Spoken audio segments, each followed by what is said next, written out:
Hey everybody, how's it going? It's the Daily Shooter, and today we're going to be doing a video on one of my favorite topics, which is gear. And we're going to specifically be taking a look at my plate carrier setup. We're going to talk about what I have on it and why I have it set up this way. So let's get started.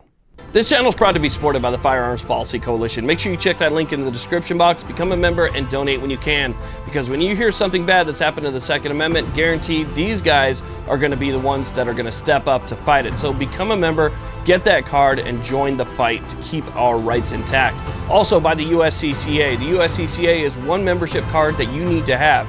Because if you ever use a firearm to defend yourself, the USCCA is just one phone call away, and they will be there to defend you. They will stick with you, and they will take care of you through the entire process until you prove your innocence. So go ahead and check the links in the description box below. Support both of those companies because they're both supporting you.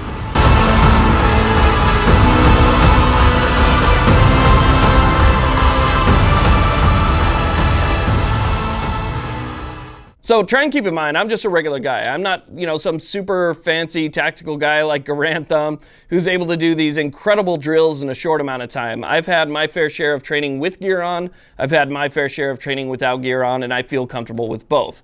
I know there's a lot of you out there who are ex-military, who are currently serving. Thank you very much for your service to both of you. And I know you guys have a lot of opinions on this stuff, and I try and listen to everybody who gives me an opinion because their opinion sometimes has things in it that is valuable to all of us. So if you have thoughts on a particular setup or things that you would do or change, I have no problem with you going down in the comment section and leaving your setup, because even if you're comfortable, like I'm comfortable with this setup, it's always good to listen to people, because even if everything they have set up isn't how you would like it, there could be one thing that they have set up that's different than yours that just makes sense and you might want to go with. So with that being said, remember that this is based off of my personal experience and my opinion on what I feel like I'm going to need. And this is just the top half. I have a belt that's set up with pretty much everything else, including medical and so forth. So this is not a complete kit. This is just the plate carrier rig and my setup that's going to be up top. So the way that I have mine set up, this is an Agilite Tactical K5 plate carrier, which is absolutely one of my favorite plate carriers. It is extremely comfortable. It holds these pads away from your neck. You've gotten I'm sure you guys have seen them out there, the plate carriers that you put on, and they just sit there and just gouge out your neck. There's shirts that I have that are kind of like a mid-neck that will give you a little bit of protection from that, but still, this one right here kind of comes out just a little bit and gives you that protection. It's very easy to adjust. It's very easy to put on. It's easy to take off. It's got a lot of venting. It's got a lot of padding and aeration. It's a great plate carrier, and it's completely modular because Agilite sells stuff that you can attach to it, like this helmet pack right here. So this pack on the back right here will allow you to put a helmet. So let's say you're wearing a helmet. I've got a ballistic helmet. I want to put my bump helmet in the back. I can go ahead and do that and have my bump helmet in the back of this. And then it also has a backpack with an additional drag handle. Since you're putting this over the back and it's not easy to grab that drag handle, they've got a drag handle up here that's really strong. It's multiple stitched, and it's a really, really nice setup. So that's all from Agilite. You guys probably seen the full review I've done on this. I've had this same kit or the same rig for quite a long time, and it's holding up really well. On the front here, I don't have the real fancy, expensive taco pouches. For me, it's just kind of a waste of money. I know that they're really nice. They're easy to get the mags in. They're very fast.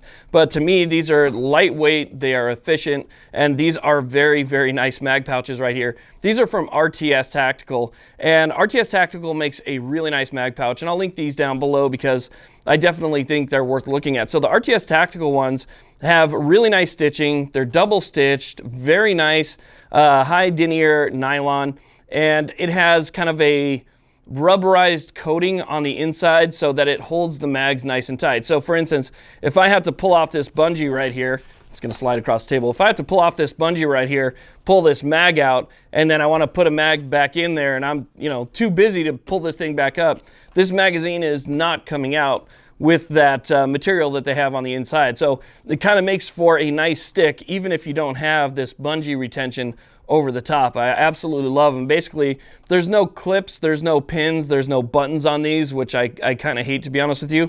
these RTS Tactical mag pouches, they run through the MOLLE webbing and then they wrap around the back, and then you tuck these up, and they are a really nice, tight, and extremely secure fit on the front here. But I have 2 rows of mags, and that's because, again, I want to be prepared for everything, right? And so for me, this is a total of 180 rounds, and 180 rounds goes really fast. I'm out all the time in the desert testing things, reviewing things, and I know that it takes me just a minute or two to go through one 30-round mag. It takes absolutely no time at all. And so I want to have extra mags, and what I'm sacrificing with those extra mags is a little bit of extra distance from my chest, which means if I want to go prone or I want to come down a little bit and closer to the ground, it's going to inhibit me by about 1.5 inches.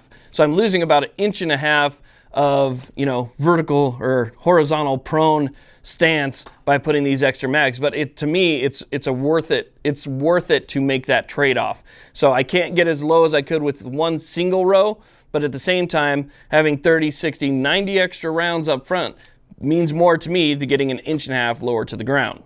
Now, when it comes to plates, I'm currently running level 4 plates. Level 4 plates offer a very high level of threat protection, higher than your level 3 and your level 3 plus. They do tend to be a lot more expensive, but they're also very lightweight. These are a polymer composite plate, and they allow me to add things to this plate carrier that I probably wouldn't add if I was running steel plates, which are significantly heavier. Now, when it comes to level 3 and level 3 plus, one thing you want to remember is when it comes to the NIJ, the National Institute of Justice, they're the ones that actually do the testing and give the certification for body armor panels, plates, and stuff like that, helmets even. They do not rate anything level 3 plus. So if you see a 3 plus, that is something that is designated by the company that's manufacturing those plates. So they say that their plate was rated level 3 by the NIJ, and then they did their own independent testing to say that that plate can withstand a higher threat level than just a standard level 3, and so they give it the 3 plus. But that plus does not come from the NIJ. Level 4 rating does come from the NIJ if they are actually running it through those labs. There's a lot of body armor companies right now that are just running it through their own independent labs, or they're just doing their testing themselves, in which case you won't see that NIJ rating on the back of the plate. So there's going to be like a sticker on the back, and it'll give you all the information on that plate. And so these are NIJ tested level 4 plates right here. As a matter of fact, just last week I tested out some level 4 plates from RTS Tactical. I beat the hell out of RTS Tactical steel plates in the past, and I've been really impressed with everything that they stopped. I mean, a level 3 plate steel from RTS Tactical, I've put 308, 308 extreme penetrators, 6.5 Creedmoor, 223, 5.56 green tips, full metal jacket, 76239, 76251. I mean, I've peppered that thing with just about everything you can imagine, and nothing has gone through. So I went ahead and tested out these level 4 plates from RTS as well, and it is really impressive not only what they'll stop, but how much of it that they will stop. And I'll put a link to the RTS Tactical plates down below as well, just like this pouch. And I'll also have a link to the plate carrier, the Agilite Tactical K5 and stuff down there too. So plates are a very important part of what you're choosing, because steel plates are heavy, but they're affordable. And that really makes a big difference to a lot of people. You want that protection. If you are young enough and you're strong enough and you're willing to wear steel, then that's probably where it's at. The only word of advice that I could give you is make sure that you have good spall protection. Spall is what comes off of the plate, and the round as it impacts and it kind of flowers out, and those little projectiles kind of go in all different directions. They will rip right through a plate carrier if it's just pure steel, and it will obviously go in every direction. And guess what's right above your plate carrier?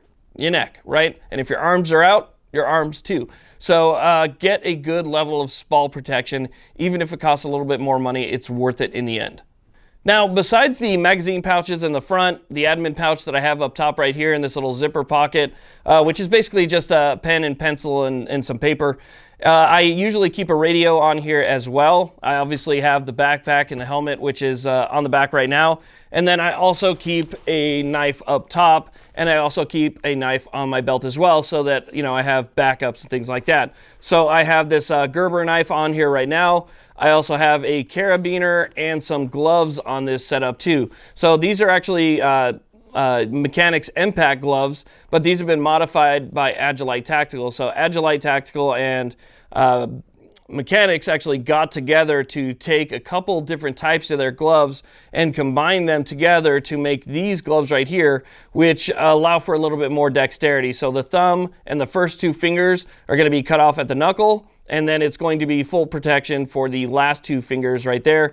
And so I have these on a lightweight carabiner in the front, just below my knife. Now this knife, even though it's on the right side, it's on my strong side, I can reach it from my weak side. So if I have to reach around and grab this, I can still grab my knife from both sides. So it is nice to kind of keep things centralized as possible, but when you're talking about a plate carrier and what's in the front right here, you can usually access it with both hands, and I can access this no problem. So as far as the top goes, radio, knife, gloves, magazine, pack with whatever I want to put in it. Usually it's just going to be a hydration bladder so I can run a hose on the top. Helmet pouch, and that is my plate carrier setup. Again, it's going to be different than other people's. It's going to be different from what other people like and what other people believe should be the best setup. That's perfectly fine. That's based off whatever information you have. In your opinion, this is how I like to run mine. So for those people that were interested in gear, and checking gear out and seeing different options that are available, this is one option right here. So again, check out my website if you guys want more information. I can always put things over there. And also I am posting to Rumble, and I'm also posting to Parler and things like that. So I can post and put more over there than I can here. So definitely check those places out as well. I want to thank you all very much for watching. Please like, subscribe. Have a great day.